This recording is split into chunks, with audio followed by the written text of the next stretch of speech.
I want to congratulate you and We the World on the 20th anniversary of 11 days of global unity.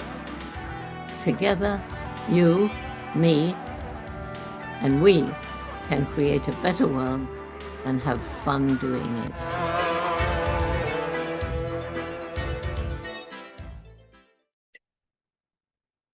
Thank you, Dr. Jane Goodell, for helping We the World and all our partners to celebrate 20 years of 11 Days of Global Unity. And thank you for joining us.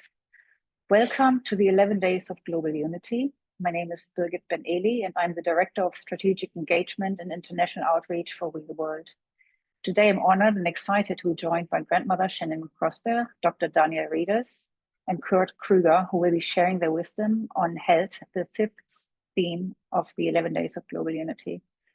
For the 11 days schedule, you can register for free by going to 11daysofglobalunity.org. That's the numeral 11. There you will find all the 11 days broadcast. You can also visit we.net to take action with the 11 campaigns for change, subscribe to the Trans magazine, and you can support this global work by contributing at we.net/donate. A heartfelt thank you to all of you who make this possible. Before we bring on our speakers, I'd like to take a moment to acknowledge some of our incredible partners who we support and collaborate with during the 11 Days of Global Unity and throughout the year. The UN International Day of Peace NGO Committee, Peace Day Philly, the Unite for Peace Coalition, including Unity Earth, the Sign Network, One World, and Hardcast Media, the Awakening World, We the World, May Peace Prevail on Earth and International, United Religions Initiative, Pathways to Peace, Global Silent Minute, Children of the Earth, Climate Week, the Deep and Rapid Transformation and Convergence, Good News Broadcast in Times Square, and Pace e Bene Nonviolence campaign. Together, these groups represent millions of people working to achieve global unity and peace. This movement is a living example of what becomes possible when we act from interdependence, compassion, and shared purpose. So I'd like to welcome everyone joining. Thank you for joining us. So today, we will explore how truth, trust, and transformations are not just ideas, but lived practices that heal our bodies, our hearts, our societies. This conversation is about healing as a collective act. I'd like to bring in my guests. Shannon, grandmother Shannon CrossBear, is dedicated to promoting dental healing through community and cultural leadership, working with tribal and non-tribal communities across the USA and Canada. Centering trauma-informed and culturally congruent practices, she's guided national organizations with a steady focus on restoring balance, resilience, and collective well-being. Krueger is a pragmatic futurist, global educator, and the founder of Peace Lab and PeaceMakers Circles Network. Acclaimed for his practical tools for peak performance in business, education, and sports, Kurt shares authentically from the heart, bringing wisdom, interactivity, and a touch of joy to every space he enters. I'd also like to welcome Dr. Daniel Rieders.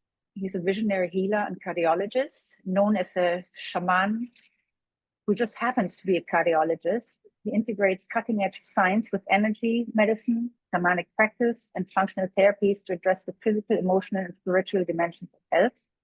A frequent contributor to Humanity Rising, Daniel serves as a bridge between science and spirit, mentoring clinicians and guiding transformative healing for individuals and communities.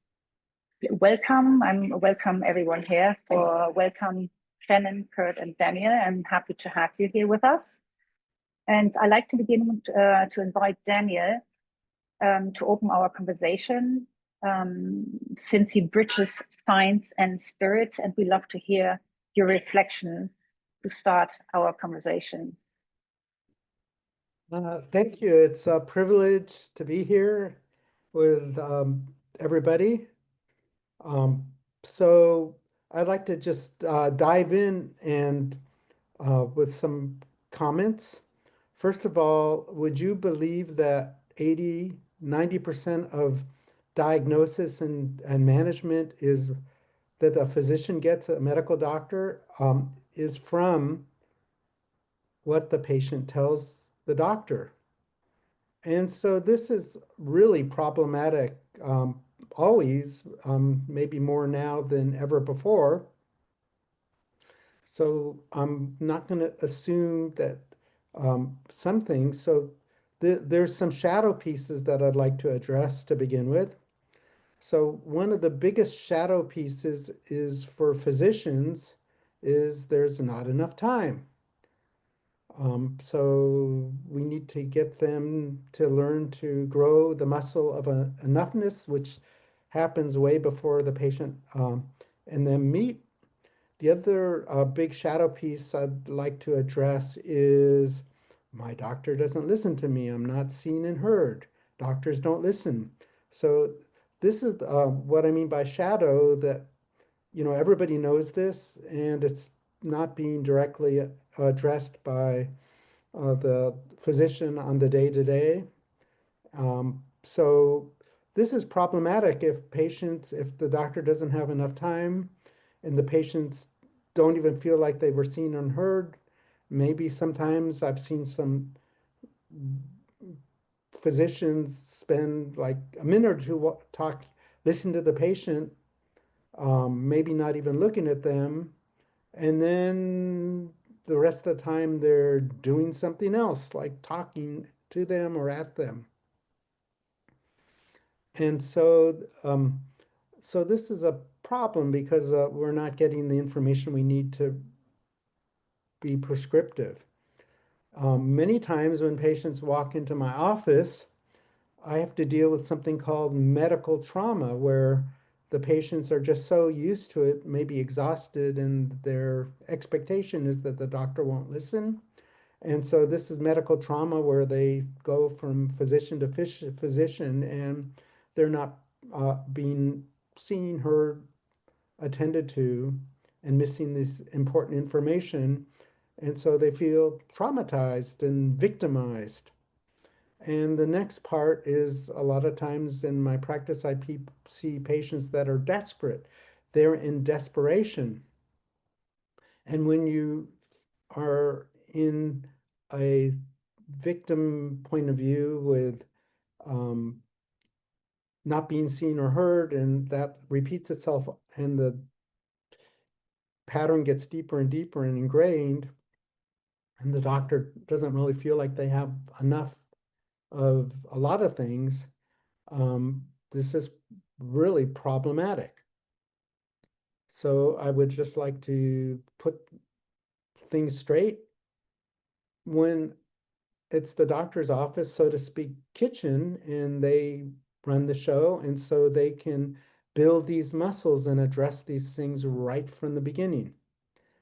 And so they're disembodied from their practice of treating people, and they're maybe not. I work in a sacred space.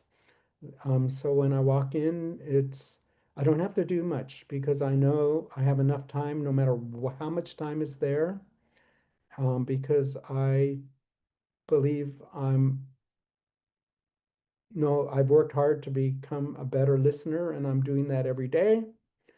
And the enoughness starts when you wake up and throughout the day and when you go to bed. And I believe that for me, I like to get the biggest gain for the least amount of effort. Um, Not that it's transactional. And so part of being a better listener would be something called loving presence, meaning that you're present to the patient, you have enoughness, and you have a loving connection. There was an American surgeon who became quite a prolific writer, and it was Richard Seltzer. He died almost 10 years ago, and he was talking about surgery, and he said only human love keeps this act, which he was referring to as surgery, the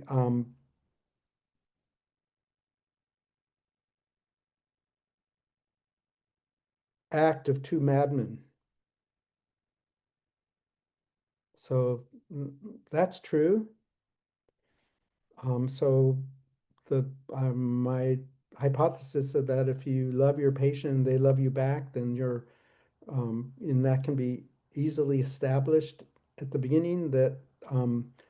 That's when the healing comes in. And then the last point I'd like to make is that there's a new fad, that there's something called fake science and fake information. And I think that that would be important for us all to get real journalism and find trusted sources of information, medical information, um, because with the advent of podcasts and influencers and AI models, which can be non-specific amplifiers, we may not know what is real, and we lose confidence in real medical expertise and a, a better map because we're dealing with reality. So these are a bunch of provocative statements, maybe, and I will pass the microphone on. Well, simply stated, I simply love it. Oh, This life is about love. And without love, how is there any healing? And what would healing do you if you didn't have any love? That's a big key that people don't ever hardly think about.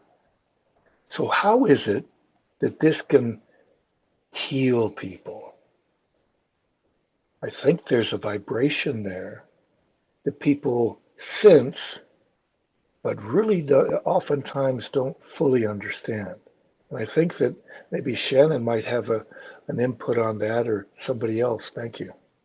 I was just about to pass this on to Shannon, and I meant to say thank you, Daniel. I was muted for this important presentation and reflection, and I wanted to pick up, like Kurt, on the aspect of love, that healing and healing is more than treating diseases, and that there has to be a connection. And that was also my first idea, Kurt. So thank you for reaching out to Shannon and ask her about this, how the importance of love, how the importance of trust, the importance of truth, and how this is rooted in or understood in indigenous practices of healing and care. And I had just had Shannon actually on another podcast, but I leave it up to you, Shannon, where Shannon gave, how do you call this in English, defined love and gave each letter a meaning.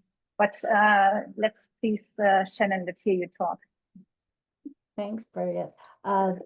First of all, I mean in the way Maganek Nakishnika Wabagonis Minigishigad. I just want to greet you as my relatives in the Ojibwe language. It's important to me. And so as you were speaking, Daniel, the first thing that I heard was, and I don't know if you said it, Birgit, or if Daniel said it, but it was about spirit and building a bridge between spirit and science, as if they're two different things, as if there is not science to spirit, and if there is not spirit in science. And I think that's, we have to change our kind of our cosmology around that, our beliefs around that, because I come from a place where my intersect with Western medicine didn't happen until I was a little bit older. And I have to agree that I actually was kind of always been in the world of healing. It's not separate. So it's not separate from living in our world. So, but I made a decision at one point that I wanted to learn more about healing from different perspectives, from different practices, from different approaches. And at the time I was living in a very remote area in Northern Ontario on a reservation. They call them reserves there. And I made a decision that I was going to go find this out. Like, I just wanted to go explore. So I said the things that I had learned about healing, like all healing takes place from the inside out. It doesn't matter whether it's a wound, if it heals too quickly on the outside, you know, it leaves the opportunity to fester and to not be well. And so that's true on all levels, that healing takes place from the inside out and from the center out, right? So I thought, well, you know, I'm indigenous to North America, and so I'm going to go to the center of North America, and I'm going to find out what people think about this, right?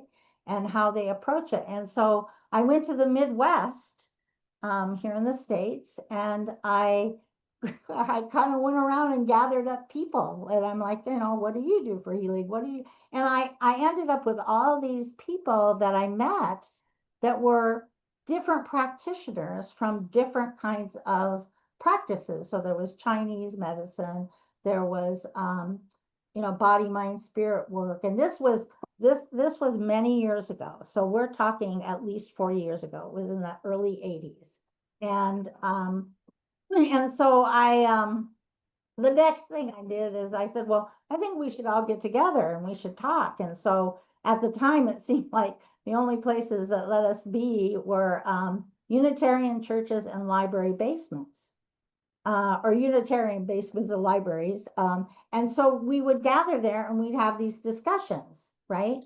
And about how to build this bridge between Western approaches and other approaches, and so that we could bring the best of everything together, right?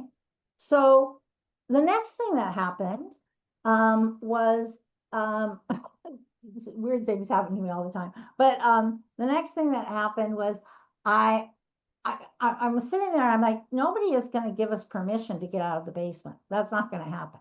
So we have to, you know, we have to find our way out of the basement. And what might that look like?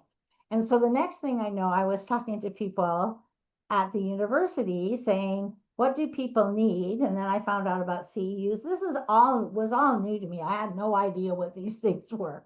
And the next thing I knew was like, we can create an avenue to actually provide CEUs for nurses, doctors, social workers, you know, all these folks that may benefit from this information.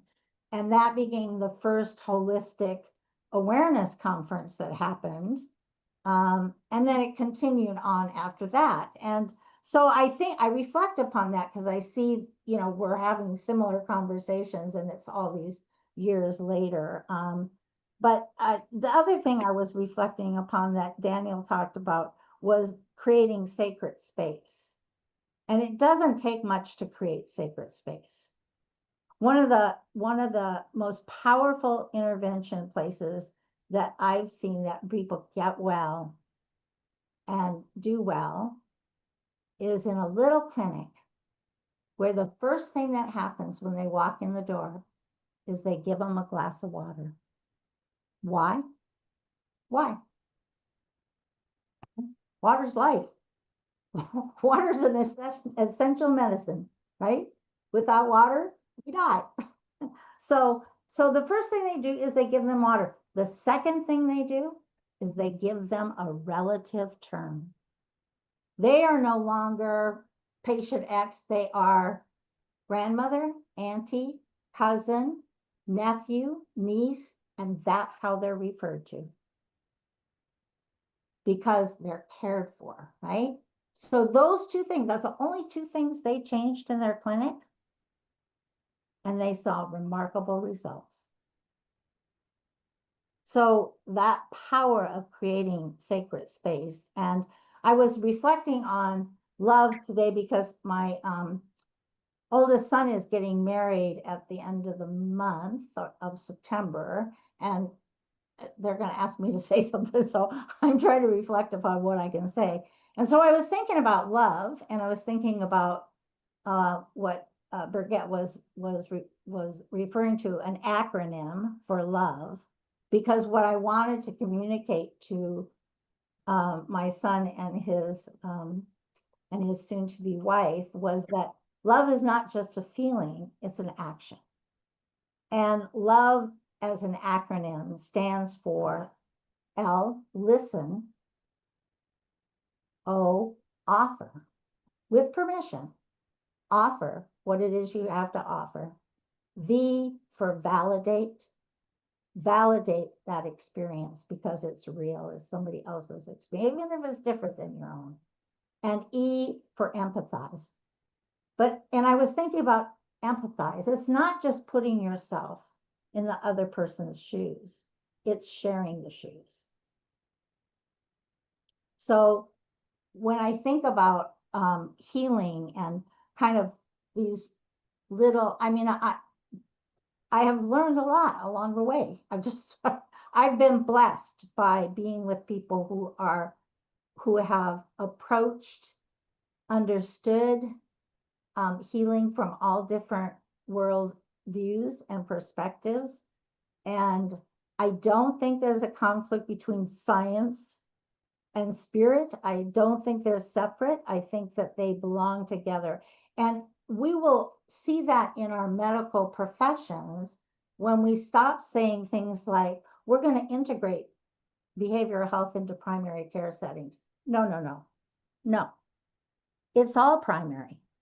And when we stop thinking that this physical body is the primary and everything else is secondary, then we can approach things differently. And it's happening. It's not just something that's, it's happening. It may be happening in corners and pockets, but it's happening.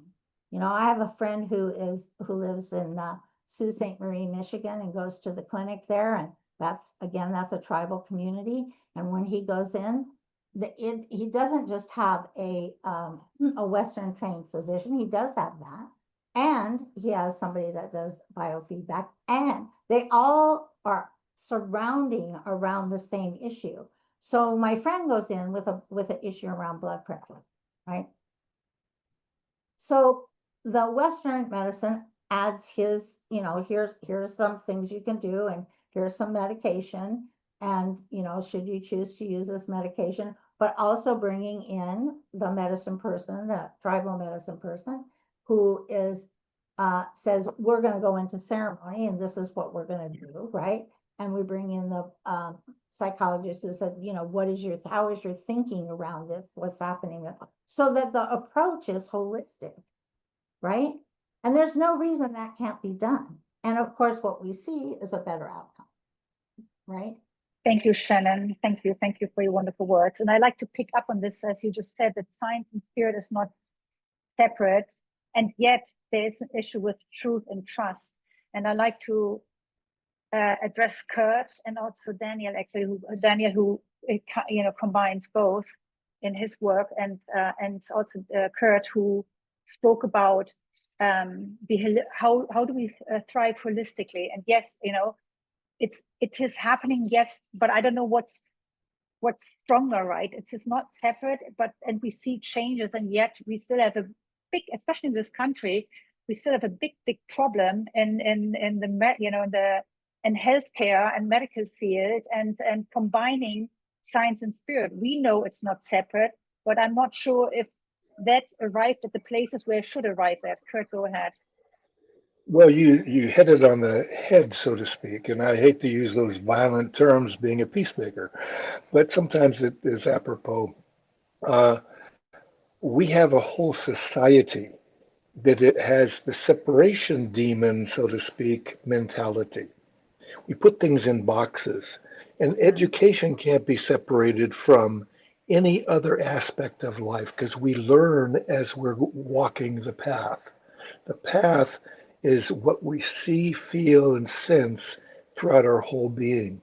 When we are connected with others, we feel so much better. When we have a true moment, people can feel it. And when you walk into a doctor's office And you have a doctor that takes his 5 minutes with you and says, "Thank you very much. How do you feel?" Is there a sense of caring? The biggest key is what Daniel sort of brought up is this idea of belief. And that reminds me of Dr. Bruce Lipton's classic book called The Biology of Belief. And belief can literally change people's cellular structure. That's the power of belief. And we have an opportunity to look at education, to look at governance, to look at our environment, not separately, but as affecting every other element of life. When we sense, feel all our relations, all our brothers and sisters and nieces and nephews, as Shannon brought forth, we feel dynamic. We don't lose energy during the day. We could go like gangbusters for a long time. You go to a Sundance, you go to a sweat lodge or something. Wow. I could never sit in a sauna. And I used to live in Sweden, and there's a lot of saunas in Sweden. But I could sit in a sweat lodge because it is geared toward love and light and being at one with who and what we all are. And when I talk like that, it sounds airy fairy. But guess what? The applications of what I've learned in all my travels through the world have allowed me to teach Olympic and world record holders and professional athletes and board presidents and CEOs of companies and so on and so forth into peak performance practices. I've done it all over the world, except in South America directly. But we are and can be so much more as we focus on what we want, what is good for all our relations, and then the thriving comes about. That's my sense and 2 cents too. Thank you. Thank you so much, Kurt. I love that in addition to truth and trust, you brought in belief. And I would like to hear Daniel's perspective, how he sees and views that. And how can we transition, so we have like our headline is we can, truth, trust, and transformation. How do you see that in your context, Daniel, in your work, and how do you approach this since you're both a physician and a shaman? So in a way, just a wet box, wet lines. So that's one concept. When I treat patients, which I do every day for 4 or 5 decades, I think of in one system there's 4 different bodies. So one body is our literal body. You break a bone and you set it. You have a high cholesterol and you treat that, so forth and so on. As a cardiologist, that's the literal body and an archetype. And the body above that, the mammal brain, which we also can call the limbic brain, it's the body of the mind, emotional body, the body of belief. And you would think of that maybe as the realm of psychology. And instead of a literal body, often things in the emotional mind body are very confusing, and you have to have a discernment and fearlessness. So that's another archetype. The body above that, which you may want to consider like the gray matter, would be the soul body. So in a lot of our conversations, we forget about the soul body. And when physicians get to work in the soul kitchen or soul body, it, it's in a very efficient place to work, and it's quite literal. And this is very easy to teach and scale, and left out of too many conversations. And then the fourth body is the spirit body, which is, I would call the woo-woo body, and being able to work there. And we always want to address an issue where it is. If someone comes in with soul sickness, um, it's very dense to work in the literal body or the emotional mind body. And it's very easy to work there. One of the languages of the soul body is ceremony and ritual. So right from the beginning, when I step into a hospital room or a patient comes into my office or I go into their room, I'll immediately do the set and setting, and this is very easy to establish the sacredness and go directly into ceremony. And of course, this is always done with permission and consent. The more you can get the consent and permission, the more potent the healing is. And then I employ loving presence. So what that means, maybe I can model for you, even though this is a recording. So I'll do that with Birgit here. So do I have your permission to do this, Birgit? Yeah, sure. I mean, I don't know what's coming now, but yes, I'm happy to. All right. Yeah. So first of all, you could do some visualization or some practice where I like the um, the lake that has no ripples on it, and just Oh, visualize that. okay. And then I invite all three of us, all four of us, to connect our hearts to Birgit. So open your heart and just do that presence, still lake, and just connect your heart to her. And I think open your eyes when you're ready, if your eyes are closed. Do you feel that? Mhm. It's so easy. Takes a couple seconds. And um, then as that happens, then the exam starts in ceremony. And by the way, as I mentioned, ceremony is the language of the soul, one of the many languages. And as you talk to someone, they'll understand what you're doing, and it's a signal for them to let go and move forward. And so typically, for example, if someone would come in with medical trauma or feeling that they're not being heard or seen, you, or and the list goes on. So that's a map of someone who is a victim.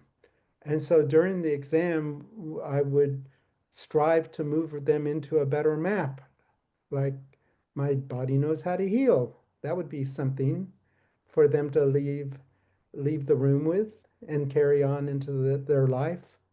And so we not only have this loving presence that we just established in our recording, we also can then try to conceptualize where they are, what type of map they have. It's right there in front of us. It's if you have the ears to listen and the eyes to see, and then move them out of a victim map into a different map. That's like, it's fun to see your doctor. That's another map. And so I'll pass the mic now. No, I was just thank you so much, Daniel. I was just thinking when you just mentioned this honesty and victimhood, I was just wondering, that was actually one of my thoughts I had. Honesty and presence how does it help to heal? Because I think that's, whether it's a medical relationship, individual and collective engagement. And I think to that, Shannon, that brings me to you again. I was thinking of how important it is also within this context to inspire resilience and probably also some form of attachment or belonging. And Kurt, you're also welcome to answer. So in terms of truth telling and cultural wisdom and connection and collectivity or individual. So maybe Shannon, you can say a few words to that. Yeah, I was, reflecting again on kind of what that looks like. What it made me think of, Daniel, was a book that I read many, many years ago called Shamans and Psychiatrists. And what it was an examination of what were because people get well regardless of who they go to, whether it's as a witch doctor, a psychiatrist, a shaman, they get well. So what are the core and common components that allow that to happen? And you touched on some of that. And so did Kurt. Belonging, right? And ritual, some kind of beginning and end. So I've always thought that was, I go back periodically and look at that book because it was a study that was done, and it was at Bellevue in New York and back in the 80s, right? And so it was very, interesting to me. And the whole idea of how do we begin to address these trust issues, right? And this understanding of one is not different than the other. They have a different language. Because as Daniel was talking, I was kind of in my head kind of translating it. And you know what I'm talking about in terms of how do I understand this in my way of articulation. And so, and some of it, just like the things that you're talking about, Daniel, mental, physical, emotional, spiritual, they're just part of our cosmology. Like as an indigenous person, that we come with this understanding that we're all made up of physical, mental, emotional, and spiritual beings. That's who we are. It's in our stories. It's embedded into that. And that belief about being able to not be a victim, but get well, or wellness, and reflection upon the fact, like things that we know, like even going back to that science versus kind of conversation, we've been talking about blood memory forever. I mean, I I'm in my 70s now, and I remember sitting at the kitchen table as a young child, people talking about blood memory. You got blood memory, right? Well, what do we know? We know about epigenetics. We know that we indeed, now Western has a language around the language we were using was not the same language, but the subject area we were talking about was exactly the same. And so when we think about resilience, how could we not think about how do we tap into that blood memory, because we're here. We are resilient, right? So what are the things when I look back and say, how do we build resilience? And we know some things about like that, we know, I always think about, I live in a community where there are a lot of arrows of risk, food deserts, substance abuse, physical outcomes not good, kidneys, diabetes, blah, blah, blah. It goes on and on and on. Those are arrows. Those are things that, as a result of kind of the colonization and the racism that is embedded in the system, are big things, right? And we're going to continue. They're like arrows. They're coming at us all the time. I have a baby. It's coming at my baby. Doesn't matter what good parenting I do. It's coming at my baby. What am I going to do? Right? I can try to work at those arrows and continue to try to work at those arrows. In the meantime, what am I gonna build? What kind of shield of protection? And what can that shield be made up of? And we know that that shield is made up of culture, language, relationship, right? All of those things, so that the stronger that we build that shield, doesn't mean those arrows are disappearing. It means they're going to bounce off. So thanks for listening.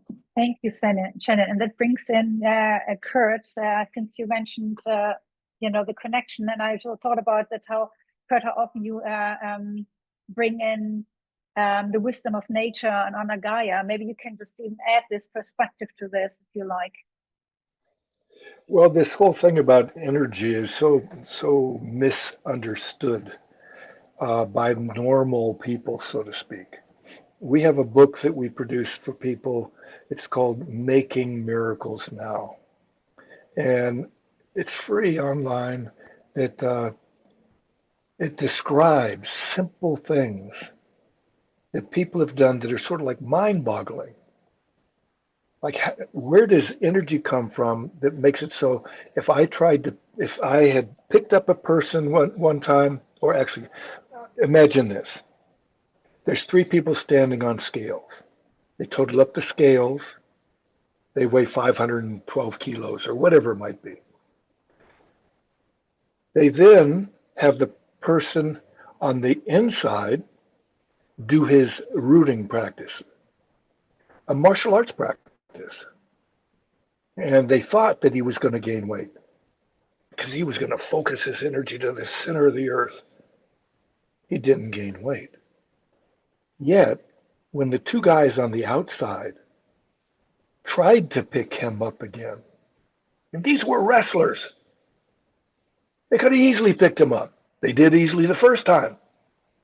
They couldn't pick him up. But guess what? When their scales equaled the same amount as when they had picked him up, he had 12 pounds of weight on his scale. That's more energy than 25 nuclear bombs. If you look at quantum physics and energy and all that kind of stuff. We can experiment with healing people. I did. I'm playing beach ball down in Africa with some natives in Africa. A guy spikes the ball beautifully. Straight down, beautiful. But he comes down wrong. And as you hear this horrible pop, and Dr. Rieders would say, oh, you probably blew out his knee, kind of thing. He did tear all the ligaments and tendons or whatever, because you hear this terrible pop. He looked funny. So I said, in volleyball, you drag the person off the court and let the people play. And I did drag the guy off the court. I couldn't play anymore at the time, but who cares? I told him I used to teach sports psychology. Would you like to see if I can help you? He gave me that permission that Dr. Daniel Rieders said. I got that simple permission. I put my hand on his knee and I guided him through the most used practice in sports psychology, a visualization practice. He's breathing in deeply and so on and so forth. I could describe it for hours. I could make this a whole big story, but to make it brief, ultimately, periodically through that time period of 45 minutes, I, for the first time in my life, said, thank you, God, for having healed him. I blamed it on the dude. Okay? So ultimately, he gets up and walks away. I didn't even get to know his name. Years later, I did a similar practice with a Boy Scout troop that I was leading on a backpacking trip. A boy came up with a big staff in his hand and barely putting any weight on the leg that he had torn his ankle muscles or whatever, because it was very painful. I did the same thing. He got up and walked away without the staff. If I can do it, this simple little teacher or a simple little person, what can't you do? We have 2 women here. You might be one of those women that would pick up the car and pull your child from underneath it when you see that happen. Other women will scream, help, help. It depends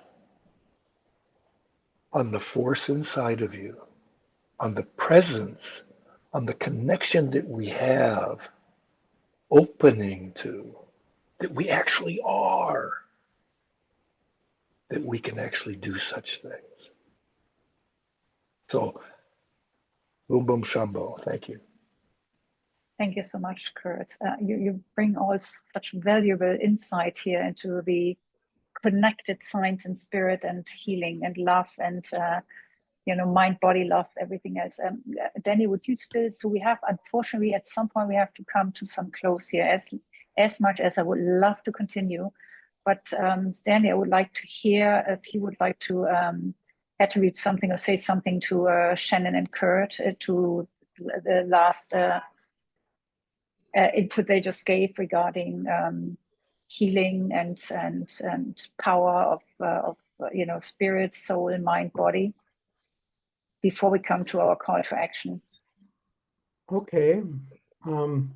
Let's see, just two thoughts. One is the reason why Tinkerbell in Peter Pan can fly is because she's so light. And so she's dealt with, the karma and became a simpler entity. And that's why we think, in a way, archetype, that she's done the work. The other part is that when people are afraid or in fear, there's something called polyvagal theory and the cell danger response. And so when the humans where animals don't feel safe and their body doesn't feel safe and their cells don't feel safe, they develop in modern times what we would call maladaptive physiology. And so, for instance, when you're afraid, you create adrenal hormones like cortisol and adrenaline and noradrenaline, norepinephrine, and those put yourself into a state of doing the fight, flight, or freeze flop phenomenon. And so your resources in the pharmacy inside your body creates non-healing emergency things like fighting off the saber-toothed tiger. And when your body feels safe and secure, then those hormones turn off and you bring in all of these healing hormones and physiologic processes. So part of this whole healing physiology is to bring safety to the cells and safety to the bodies that we're working, which body we're working in. And so, and this all fits into exactly what Shannon and Kurt and Birgit were saying. So my summary would be, this is a great beginning of a conversation and a dialogue. And thank you very, very much for allowing me to participate. It was absolutely a pleasure, but let's hold on before we step off or out. I still like to do the call to action. And I was thinking of some questions. I mean, usually we ask everyone if they have a call to action, but I was also thinking of our audience and how we can invite them to take a step into the direction we were just talking about. And what can someone do in that role as an active participant to towards collective healing? So whoever likes to go first. I mean, I know I always put Shannon in the spot, but I start with Kurt. Is that okay? Well, I'd rather have Shannon go. My goodness. I'm just saying, listen, you don't even have to answer what I just thought about, for our listeners. Any call to action would work. And I'm sure our listeners will be very happy to hear all of your wisdom. Well, I would like to offer basically almost three things real quickly. The thymus thump, because you mentioned about, this traumas that people have and all the cortisol and adrenaline and all that. You thump that thymus. I don't know if you got to hear it, but you really hit it firmly. And it stops the overproduction of adrenaline if somebody cuts you off on the freeway and you want to say some bad things to them. Instead, say, bless you. You yell it out, get it out of your body, get that anger out of your body, but you transmute it into blessing. The words are very powerful. And we then can do a simple thing that I call the PeaceMakers miracle, is to be able to breathe in. Thank you for peace in everything as you touch your heart. Everything is peace as you breathe out. Thank you for peace in everything. Everything is peace. Thank you for peace in everything. Everything is peace. That easily. And what happens? You are focused again. You are clear again. You're focusing on what you want rather than the other thing that happened. You don't know if they're driving off for their wife to get into giving birth, why you were cut off. But you do know what you can do for your own body, and that helps everybody else around you. They don't have to be affected by your rage, and your vibes are changed. You might have seen me also getting up and moving. Too many people are not really the animal that they are.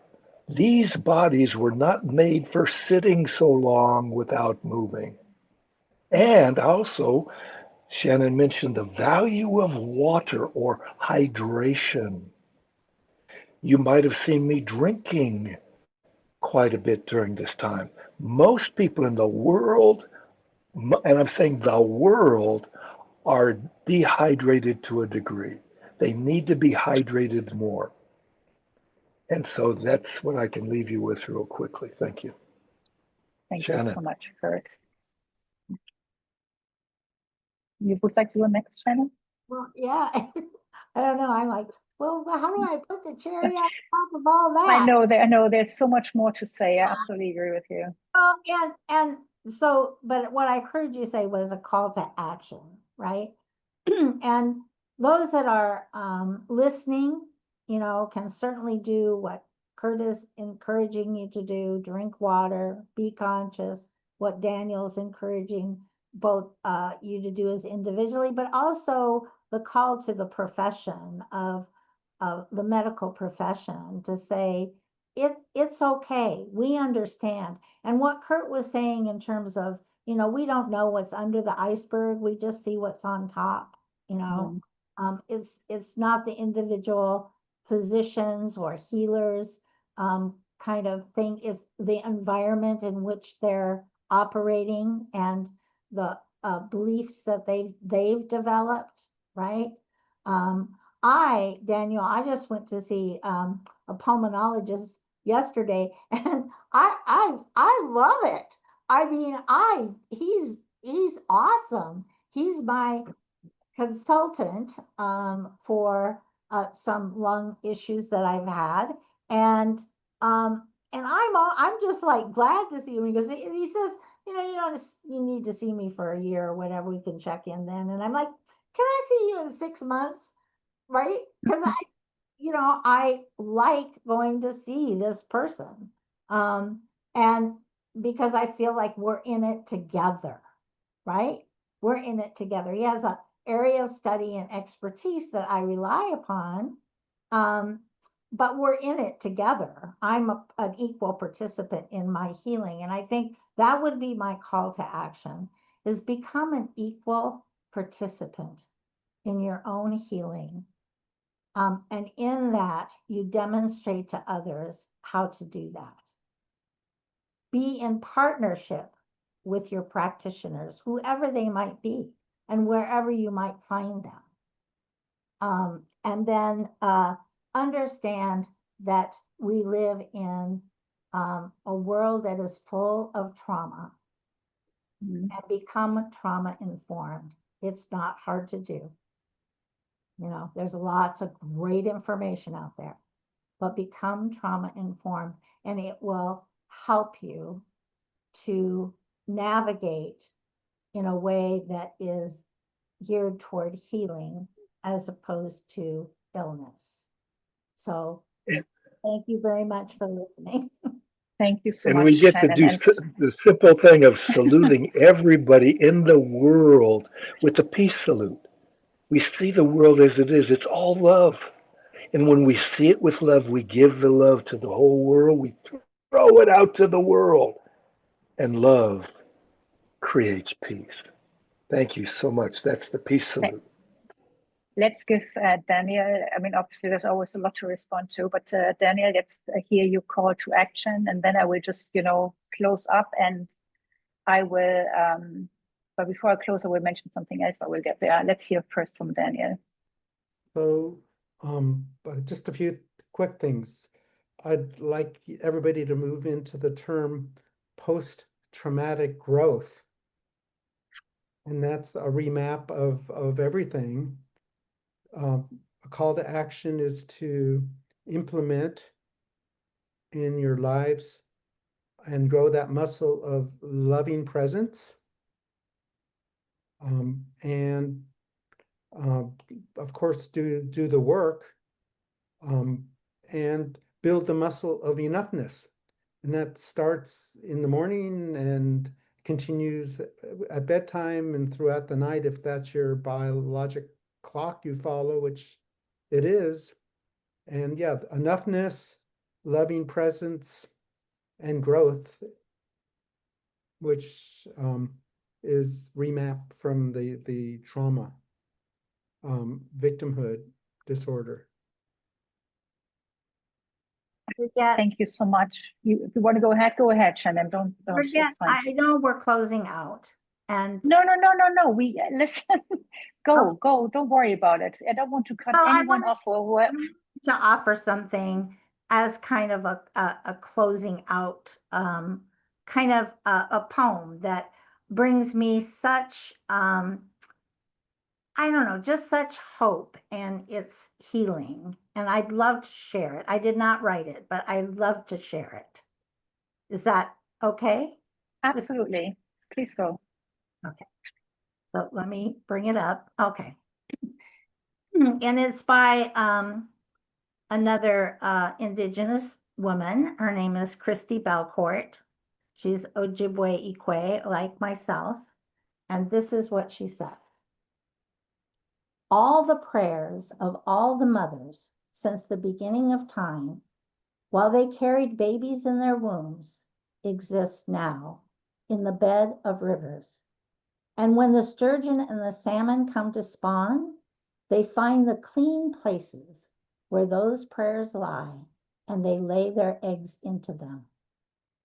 All the prayers of all the mothers since the beginning of time, while they carried babies in their wombs, exist now, deep within the rich soil.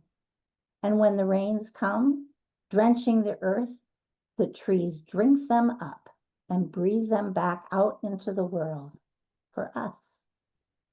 Do not carry fear in your hearts for the world to come, for fear is the killer of new ideas and fresh thoughts. Rest easy, my relatives, and remember, all the prayers of all the mothers since the beginning of time, while they carried babies in their wombs, exist now, embedded deep within the soil. And when the rains come, drenching the earth, the trees drink them up and breathe them back out into the world for us. Oh, Shannon, that was absolutely beautiful. And I think it's a fantastic closure. So there's not much left for me to say. I don't want to, even with saying these words now, I don't want to disrupt the spirit you just put into this conversation with this poem. So what I'm doing is I thank you, Shannon, Kurt, and Daniel, for being here with us. Your wisdom reminds us that healing is never done to one another, but with one another.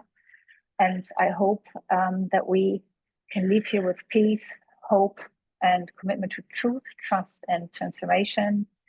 And remember, join us in amplifying this work with the hashtag urgency for action. And before I close, I'd like to mention that the We Power campaign, it's about the power of we. millions of us coming together to transform our society, to prioritize the common good. And to help us launch the We Power campaign, please go to we.net/We Power campaign. So it has been really wonderful, wonderful having you here. And you filled my heart, soul, and body and spirit. And I hope we can continue this conversation at some point. And thank you so much, all of you. And thank you for watching this and for being part of 11 days of global unity.